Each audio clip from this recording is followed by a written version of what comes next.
Hello पिलाने तुम मानक मो YouTube channel T Sunil education रे स्वागत। सो पिलाने फाइनली मु तुम मानक पई पिंगलार अभिसार पद्यर 2 मार्क क्वेश्चन आनी सारिछि।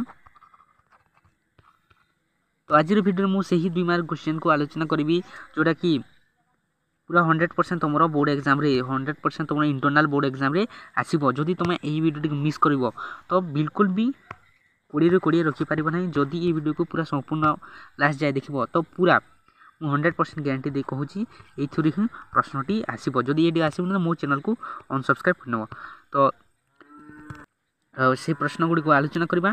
तो मुझे गोटे रिक्वेस्ट करी जदि चैनल नुआ वीडियो को लाइक करके चैनल को निहत भाव सब्सक्राइब कर एवं पर्यटन तुम जदि यही पिंगलार अभिसार पद्यर एमसीक्यू प्रश्न देखी ना तो मुझे डिस्क्रिप्शन लिंक देदेवी तुम क्लिक करके देखिपार। तो चलतु आलोचना करें आम देख पद्य हूँ पिंगलार अभिसार राधामोहन गणनायक। तो किए बोले लेखा प्रथम प्रश्न देख किए पुण्य जीवन ओ भुवन को पापर करदेले। प्रश्न देख किए पुण्य जीवन ओ भुवन को पापरे करदेले कि ना कविता हम पिंगलार अभिसार कवि राधामोहन गणनायक। यहाँ तुम 1 मार्क एवं आंसर पे 1 मार्क तुम कवि परिचय देदेव 1 मार्क एटा 1 मार्क टोटाल होगा 2 मार्क 2 मार्क। तो आंसर केमी लिखे देख कविता हूँ पिंगलार अभिसार कवि राधामोहन गणनायक। तो आंसर जो 12 बधू पिंगला निजर पुण्य जीवन और भुवन को पापरे भरी देछि।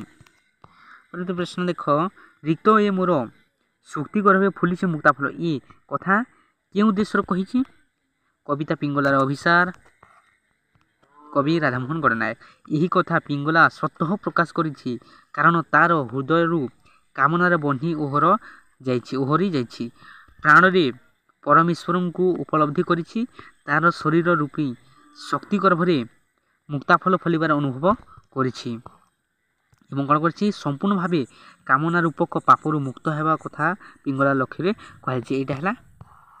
तो पे गोटे कथा कह तुम्हें जदि यही क्वेश्चन रि पीडीएफ दरकार तुमको तो टेलीग्राम लिंक देदेवी डिस्क्रिप्शन टेलीग्राम लिंक रे जॉइन होकर तुमने यही पीडीएफ टी डाउनलोड कर। तो देखा प्रश्न पिंगला सृजी थिबा विषम विष की परिणत आनीथिला पिंगला सृजी थिबा विषम विष की परिणत आनीथिला ना कविता पिंगलार अभिसार कवि राधामोहन गणनायक। एटा को छाड़ीदेवा पिंगलार चैतन्योदय पर से निजर आत्मसत्ता उपलब्धि करि पारिछि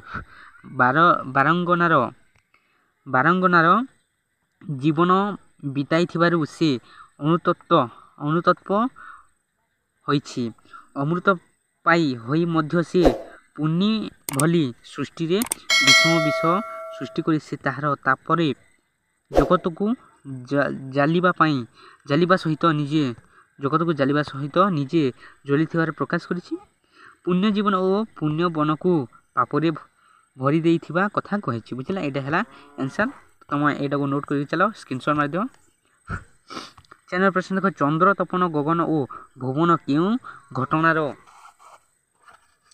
साक्षी रही बोली कहुई ना परिवर्तित पिंगला प्रकृति को मुग्ध रूपे अनुभव करिछि समग्र रजनी ताकू मधुर मने होइछि गणमंडल रे चंद्र और तारकांकर मुग्ध हस से देखि पारिछि पिंगला स्वप्न देखी आखि आखि बुझिला बेले चंद्र तपन गगन और भुवन साक्षी रही बोली कहुई। बुझला तार परवर्ती प्रश्न देख कौन नाम कहा आगे आउ पीरतिर अभिनय देखाइब नाही बोली पिंगला कही ना कविता पिंगलार अभिसार कवि राधामोहन गणनायक।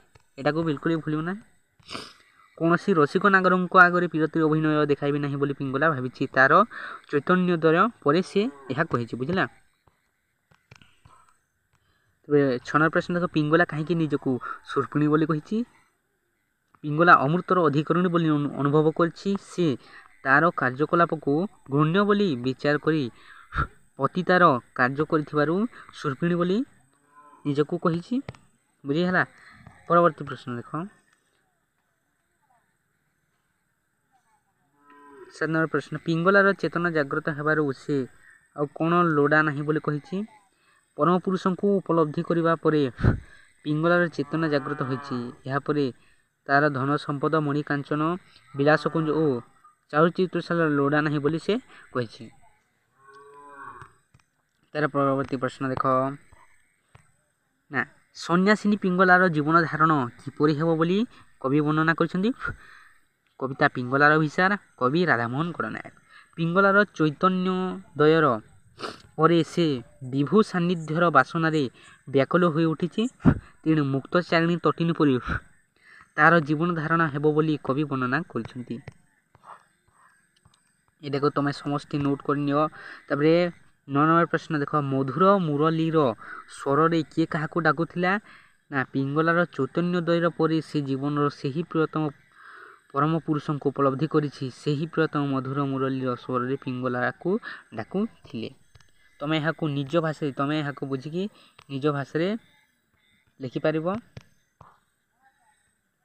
ତ 10 ନମ୍ବର ପ୍ରଶ୍ନ ଦେଖ, ବିଶ୍ୱ ପରିସମଣି ବୋଲି କବି କାହାକୁ କହିଛନ୍ତି? ବିଶ୍ୱ ପରିସମଣି ବୋଲି କବି ପତିତାବନର ପରମେଶ୍ୱରଙ୍କୁ କହିଛନ୍ତି। କାରଣ ସ୍ପର୍ଶମଣିର ପ୍ରଭାବରେ ସବୁକିଛି ସୁବର୍ଣ୍ଣରେ ପରିଣତ ହେଲା ଭଳି କଲୁଷ ପାପ ଦୂରଭୂତ ହୋଇ ପୁଣ୍ୟ ଜାଗି ଉଠିଛି। ବୁଝିଲା? ହଁ ପିଲାମାନେ, ଏଇଟା ଥିଲା ତମର 10ଟି ମୋଷ୍ଟ ଇମ୍ପୋର୍ଟାଣ୍ଟ ଯୋଉକି ପ୍ରଶ୍ନ ପିଙ୍ଗଳାର ଅଭିସାର ପଦ୍ୟର। ତ ଆଶା କରୁଛି ଭିଡ଼ିଓଟି ଭଲ ଲାଗିଥିବ। ଭିଡ଼ିଓକୁ ଭଲ ଲାଗିଥିଲେ ଲାଇକ୍ କରିକି ଚ୍ୟାନେଲକୁ ନିହାତି ଭାବରେ ସବସ୍କ୍ରାଇବ୍ କରିବେ। ଦେଖା ହେବା ଆଉ ଗୋଟେ ଭିଡ଼ିଓରେ। ଜୟ ଜଗନ୍ନାଥ।